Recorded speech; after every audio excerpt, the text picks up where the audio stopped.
दोस्तों, हमारे नए नए वीडियो गीत देखने के लिए हमारे YouTube चैनल को सब्सक्राइब करें और न्यू अप टू डेट्स जानने के लिए बेल आइकन को क्लिक करें। तोरे चरण के दासी हूँ दाई, सुन ले बिनती गुहार ओ। तोरे दुआरी मायो दाई, करत हूँ जय जोहार। दाई करत हूँ जय जोहार।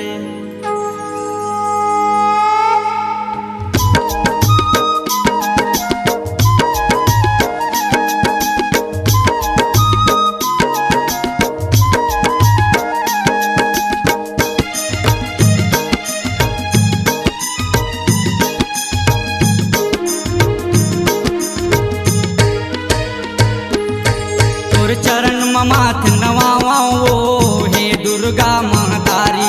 तोर सुमर सुमर जस गाओ हे चोरहा महारानी। तोर चरण ममाथ नवाओ हे दुर्गा महतारी। तोर चरण मसीस झुकाओ हे चोरहा महारानी। हे दुर्गा महतारी भवानी हे चोरहा महारानी। हे दुर्गा महतारी भवानी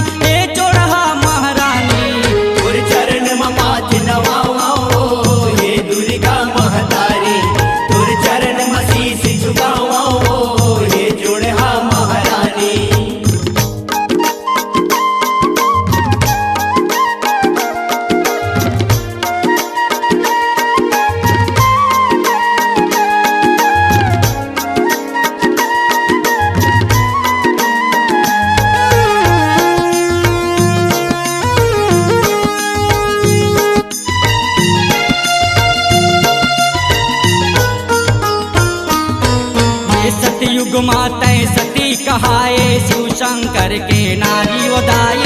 शिव शंकर के नारी सतयुग माता सती कहाए शिव शंकर के नारी ओ दाई। शिव शंकर के नारी भस्मासुर ला भस्म करे तय। भस्मासुर ला भस्म करे तय हे जग के महतारी। तोर चरण माथ नवाओ हे दुर्गा महतारी। तोर सुमर सुमर गुण गाओ हे चोरहा महारानी। तोर चरण माथ नवाओ हे दुर्गा महतारी। तोर चरण मसीस झुकाओ हे चोरहा महारानी।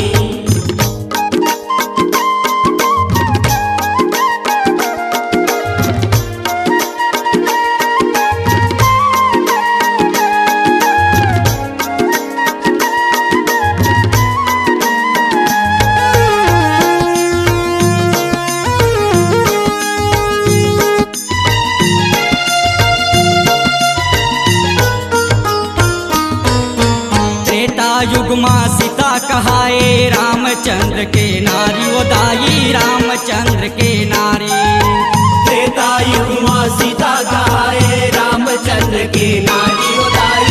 रामचंद्र के नारी रावण कुल के नाश कराए। रावण कुल के नाश कराए हे जग के महतारी। तोर चरण शीस झुकाओ हे चोरहा महारानी। तोर सुमर सुमर जस गाओ हे जग के महतारी। तोर चरण माथ नवाओ हे दुर्गा महतारी। तोर चरण मसीस झुकाओ हे चोरहा महारानी।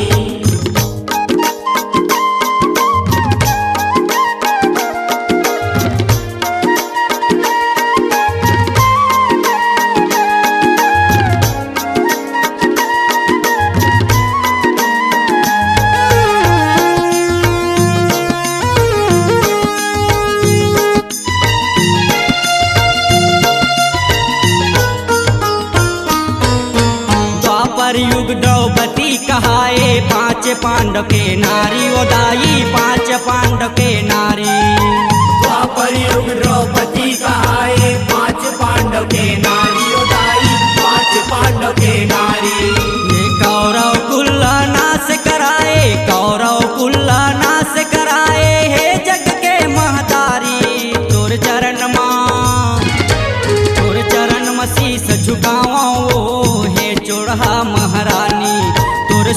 सुमर जस गावो हे जग के महतारी। तुर चरण माथ नवाओ हे दुर्गा महतारी। तुर चरण शीस झुकाओ हे जोड़हा महारानी।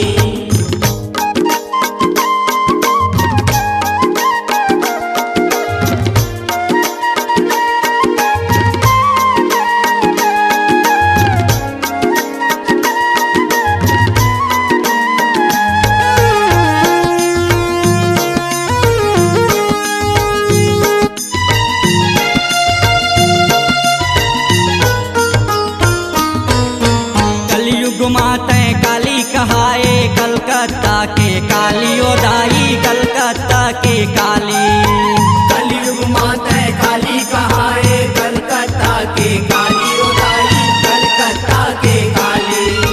पापीला तय मार गिराए पापीला तय मार गिराए हे जग के महतारी। तोर चरण शीस झुकाओ हे जोड़हा महारानी। तोर सुमर सुमर जस गावे वो संजय तोरे पुजारी। तुर चरण माथ नवाओ हे दुर्गा महतारी। तुर चरण शीस झुकाओ हे जोड़हा महारानी। हे दुर्गा महतारी भवानी हे जोड़हा महारानी। हे दुर्गा महतारी भवानी हे जोड़हा महारानी। तुर चरण माथ नवाओ हे दुर्गा महतारी। तुर चरण शीस झुकाओ हे जोड़हा महारानी। तुर चरण माथ नवाओ हे दुर्गा महतारी। तुर चरण शीस झुकाओ हे जोड़हा महारानी। तुर चरण शीस झुकाओ हे जोड़हा महारानी। तुर चरण शीस झुकाओ हे जोड़हा महारानी। C-Log Digital Recording Studio, Cordoba. Contact number 99071192115.